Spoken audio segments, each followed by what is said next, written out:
Buenas tardes a todos. Pues nada, soy Eucheni Segarra, soy gestor de fondos en Now Asset Management y nada, muchísimas gracias a todos por venir. Hoy, como decía Sergio, me voy a centrar básicamente en uno de los riesgos que mi compañero bien ha definido, que es la inflación, ¿no? Que al final aquí podíamos meternos muy técnicos con velocidad del dinero, ecuación de Fisher, pero seguramente saldrías todos corriendo y la verdad es que ese no es mi objetivo.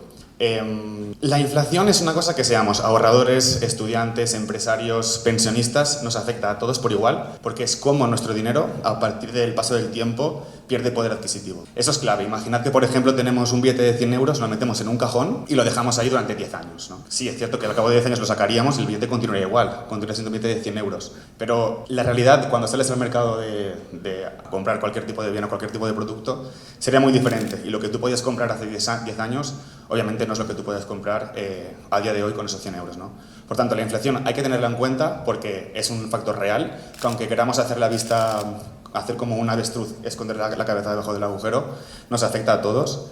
Y aunque parezca técnico y parezca un poco, pues, no sé, exógeno al día a día de una persona, la inflación está ahí y es innegable, vamos. Pero claro, para todo ello, al final yo quiero defender una tesis que va muy alineada al paso, como decía mi compañero Sergio, que es invertir. Invertir en activos de riesgo, por supuesto también tener efectivo, pero para basarme en esa tesis, primero me gustaría definir, por una parte, qué es la inflación, para que todos lo comprendamos, cómo se mide, porque yo creo que una vez entendamos cómo se mide a grandes rasgos, pues un poco la vamos a desmitificar.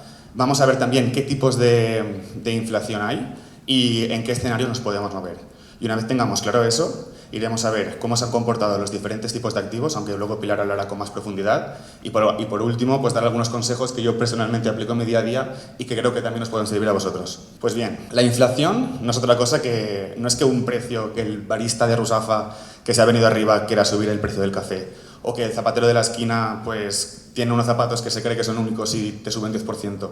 La inflación es el crecimiento de todos los bienes y servicios de una economía de forma generalizada, es decir, no un único bien, a lo largo del tiempo.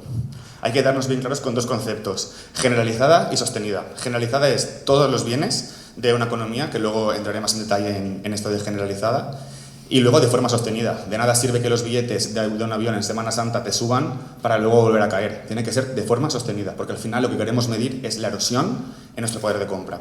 Si no, estaríamos midiendo ruido. Entonces, con esto claro de qué es la inflación, vamos a ver cómo se mide, porque claro, inflación, subida de precios, esto suena un poco así exógeno, raro, pero al final no es otra cosa que es la medición de la inflación. El encargado de medirla es el INE, el Instituto Nacional de Estadística. Supone una cesta de una familia media donde tiene unos productos, unos 295, que están ponderados por uso. ¿Qué significa ponderados por uso?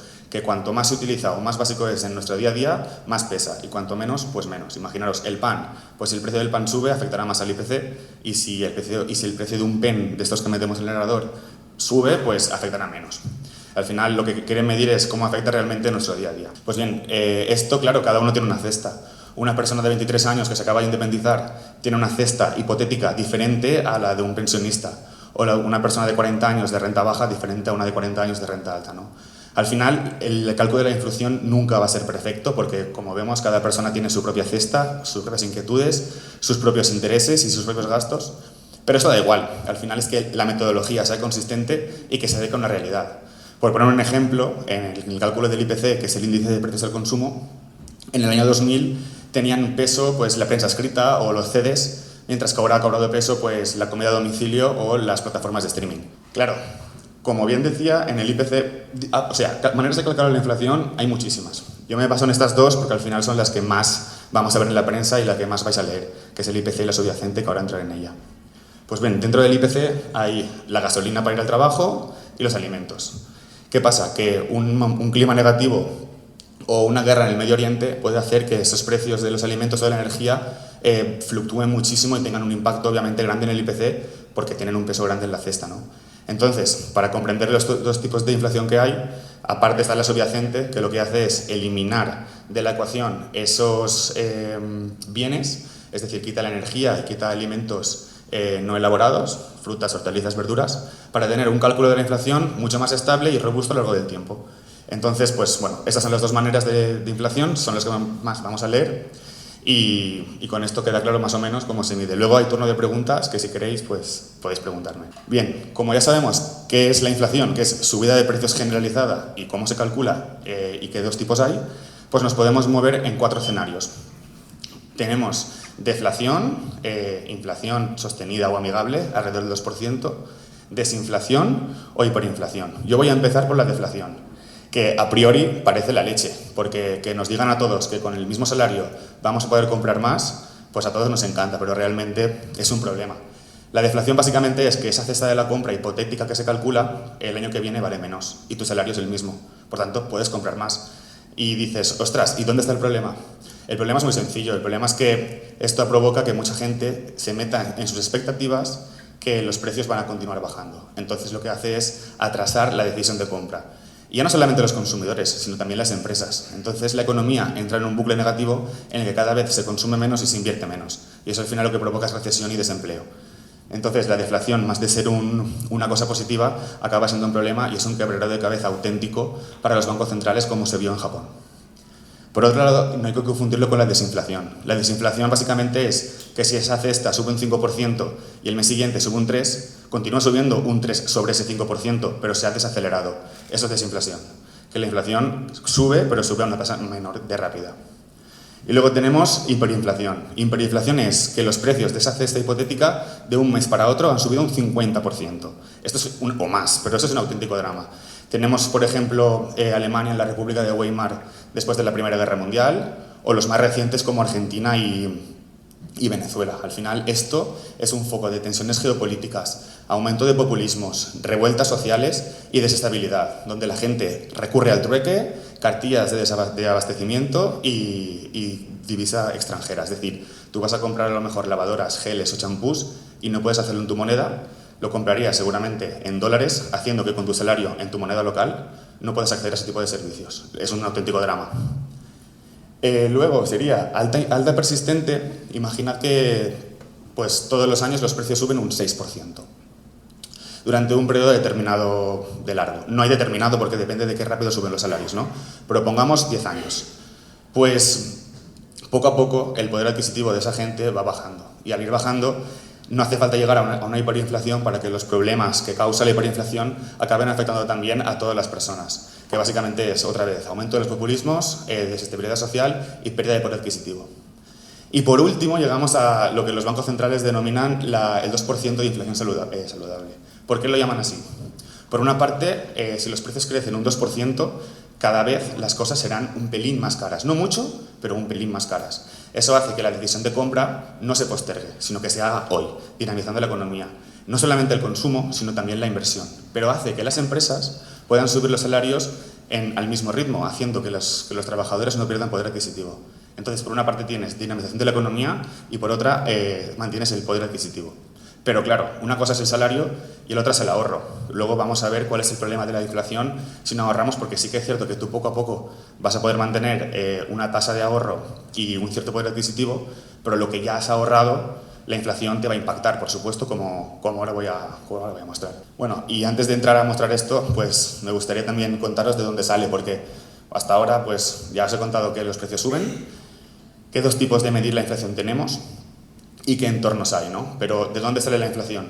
La verdad es que es mucho más sencillo de lo que parece. Simplemente, si ahora todos los que estamos aquí salimos a comprar a la tienda de la esquina, con todo nuestro dinero nos la fundimos, porque esa gente que tiene la tienda no tenía pensado tanta demanda. Entonces lo que hace es una presión en precios hacia arriba. Es decir, mayor demanda de productos sin que la producción acompañe causa un aumento de precios. Eso es inflación de demanda. Por otro lado, la de costes. Si te suben los salarios, el precio de la energía o el precio de las materias primas, como pueden ser insumos, madera o diferentes tipos, al final las empresas van a intentar pasar ese aumento de costes a sus clientes vía aumento de precios. Si el pan al que hace al del horno le cuesta la harina 50% más, el precio del pan va a intentar pasártelo un 50% más, sin que haya una mayor demanda. Eso es inflación de costes. Y luego, por otro lado, lo he dividido entre expectativas y política económica. Al final está todo relacionado, es decir, no tienes solamente demanda o costes, las expectativas son importantísimas. Bueno, en costes sí que es cierto que ahí no hay más remedio, pero en demanda sí. En expectativas, si todos los que estamos aquí pensamos que los precios dentro de un año van a ser un 5% mayor, vamos a comprar hoy, vamos a invertir hoy. Y esta, que a lo mejor no iba a ocurrir, provoca una inflación. Es decir, la creencia de la sociedad a que los precios van a subir afecta a los propios precios. Y eso es importante porque los bancos centrales se centran mucho en tener una credibilidad para que sus monedas y su inflación sea constante, porque como a la gente se le meta en la cabeza que los precios van a subir o los precios van a bajar, aunque no iba a ocurrir, acaba pasando. Y por último, política económica, tipos de interés. ¿Cómo afecta esto a la inflación? Es muy sencillo. En el ejemplo que había puesto del horno, si ahora todos nosotros, en vez de comprar, llega el Banco Central y nos dice depósitos al 10%, ya no compramos tanto. Es decir, gracias porque lo metemos en el depósito, gracias a que los tipos de interés suban, nuestras ganas de comprar disminuyen, haciendo que la voluntad de comprar más y por tanto esa presión en precios caiga. Por tanto, los tipos de interés son el mecanismo que tienen los bancos centrales para regular la inflación. Y en el caso contrario, si la economía está estancada, la gente no compra y el Banco Central quiere dinamizar la economía, lo que va a hacer es hacer menos atractivo que la gente tenga ahorros. ¿Cómo? Bajando los tipos de interés. Eso va a hacer que la gente coja su dinero de sus ahorros y empiece a comprar, dinamizando la economía. Pues todos estos factores se entrelazan entre sí y afectan a cómo la inflación se crea. Y bueno, antes también de empezar de lo otro, quería comentaros lo del tipo real. Esto es muy importante, porque al final, si nos dan un depósito al 3% y la inflación está al 5%, estás perdiendo dinero. Estás perdiendo dinero de forma real. Hay que tener que tu rentabilidad o tipo real, de todo lo que ganes hay que restarle la inflación. Si no, pues te pueden, bueno, haces un pan con dos tortas, ¿no? Siempre hay que tenerlo todo medido, descontando la inflación, o deflactando, que se dice. Esto es muy importante. Y ahora vamos a pasar, he puesto 3 ejemplos, que son depósitos, renta fija y renta variable, para ver cómo los diferentes activos, luego Pilar comentará más, pues se relacionan entre sí y cómo la inflación afecta. Por una parte, el efectivo. El efectivo, pues al final es importantísimo. Efectivo tenemos que tener. Te puedes romper un diente o incluso te pueden arrestar y tienes que pagarte un abogado. Es decir, necesitas hacer frente a las inclemencias del día a día. Por tanto, el efectivo sirve para la liquidez, pero no sirve para batir la inflación. Aquí vemos cómo la tasa de depósitos ha superado poco a poco el índice de precios al consumo, que es la línea roja, pero en agregado, al final, desde 2008, tu rentabilidad real ha sido negativa. Entonces, el depósito, ojo con el depósito, porque sí que es cierto que te sirve para ese colchón que tienes que tener, que pierda menos poder adquisitivo, pero no sirve como para batir la inflación. Y este gráfico para mí es uno de los más importantes de mi presentación, que es 20.000 euros en el año 2000 y todo lo que podían comprar en 20.000 euros, ¿cuánto podrían comprar hoy? Pues para comprar lo que 20.000 euros en el 2000 podían comprar hoy harían falta 35.000. Es decir, harían falta 15.000 euros más, o lo que es lo mismo, el dinero ha perdido un 43% de valor. Esto es importantísimo porque al final es lo que muestra ese billete de 100 euros que guardas en el cajón y luego te lo sacas y puedes comprar muchísimo menos. No es una fantasía, es que es una cosa real. Y un cálculo muy rápido, un 2% de inflación al año, por 10 años es un 20%. Para que os hagáis una idea. No es así del todo, pero a grandes rasgos sí. Y luego tenemos la renta fija, que sí que es cierto que ha sufrido un periodo muy positivo desde el año 2008, donde los cupones y el pago del nominal al final del periodo pues batían la inflación, pero no es muy sensible a los tipos de interés. Y cuando los tipos de interés te suben muy rápido, hay que tener en cuenta diferentes factores como la duración, etcétera. Pues al final casi has quedado cuenta con paga, ¿no? Entonces, sí que es cierto que la renta fija te sirve para quitar volatilidad en ciertos puntos de una cartera, o teóricamente es así, pero no es un seguro refugio, ni muchísimo menos. Por supuesto, tiene riesgo de tipos de interés. Y ahora vamos a la renta variable, que al final es la tesis de mi presentación. ¿Por qué la renta variable consigue sobrepasar la inflación? Pues como decía, si tú inviertes en empresas que tienen capacidad de precios y que son únicas dentro de un segmento, al final el aumento de salarios y el aumento de sus costes lo van a pasar vía precios. Entonces, ¿qué sectores suelen ser aquellos que son más susceptibles a que eso ocurra? Pues consumo básico, porque al final, pues papel de baño, pasta de dientes, desodorantes y, en cierto modo, también la ropa, vamos a comprarla, es una cosa que no podemos obviar. Por tanto, esa estabilidad en su consumo hace que las empresas tengan más poder de precios. También, pues energía, servicios públicos, financieros, son servicios del día a día que no podemos prescindir de ellos. Al igual que salud. Por mucho que te suban los costes, si tienes una enfermedad, vas a ir a comprarte el ibuprofeno, vas a ir a hacerte ese tratamiento que tanto te hace falta. Y en menor medida, pero también es muy importante, tenemos la tecnología y lo industrial. Aquí hay que discernir bien, porque tecnología industrial hay de muchísimos tipos. Pero los que fabrican bienes muy específicos y muy nicho dentro de la cadena de suministro, pues al final sí que tienen un cierto poder de precios. Aunque esto también es muy sensible a los tipos de interés, ¿no? Pero al final la idea de esto es que las empresas con fijación de precio trasladan los costes a sus clientes. Y bien, el gráfico maravilloso que tenemos, el MSCI World con dividendos y la inflación, donde, pues bueno, si coges el año 2008, obviamente el mercado cae y la inflación no. Pues ahí el poder adquisitivo sí que es menor.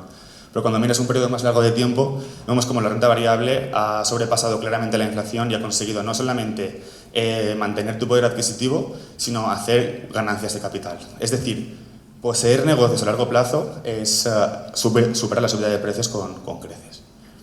Y para terminar, pues bueno, un poco de receta mínima, que es lo que yo haría si fuera vosotros, que sería, primero, eliminar todo tipo de deudas caras, tarjetas revolving de crédito, préstamos al consumo, todo eso fuera, porque son tipos de interés carísimos.